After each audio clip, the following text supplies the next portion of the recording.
I've been using the Total Visa credit card for a while now, and this video is my honest and unbiased review on the same. I'll cover all the main points, from key features to risks and considerations. So by the end of this video, you'll have a better understanding of the Total Visa credit card.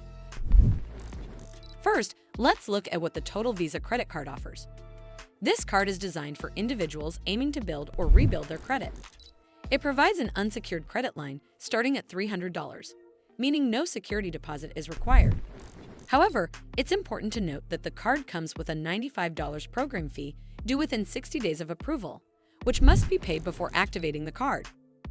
Additionally, there's a $75 annual fee for the first year, reducing to $48 in subsequent years, and a monthly servicing fee of $8.25 after the first year.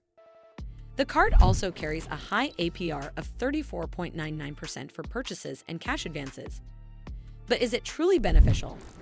Let's take a look at its terms.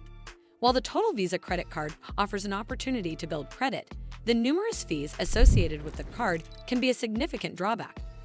For example, the program fee, annual fee, and monthly servicing fee can add up quickly, especially in the first year. Additionally, the high APR means carrying a balance can lead to substantial interest charges.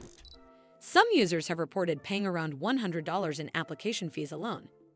Now let's talk about the user experience. The application process is straightforward and can be completed online. However, some users have expressed concerns about the card's fees and high interest rates. It's also worth noting that while the card reports to all three major credit bureaus, helping you build credit with responsible use, the costs associated with the card can be substantial. Overall, the Total Visa credit card can be an option for those seeking to establish or rebuild credit. However, you should consider speaking with an expert before making any decisions. Well, that's all for this video. I hope you found this video helpful. And if you did, make sure you give this video a super thanks by clicking on this heart icon to help support the channel, and don't forget to hit that subscribe button. We'll see you in the next one.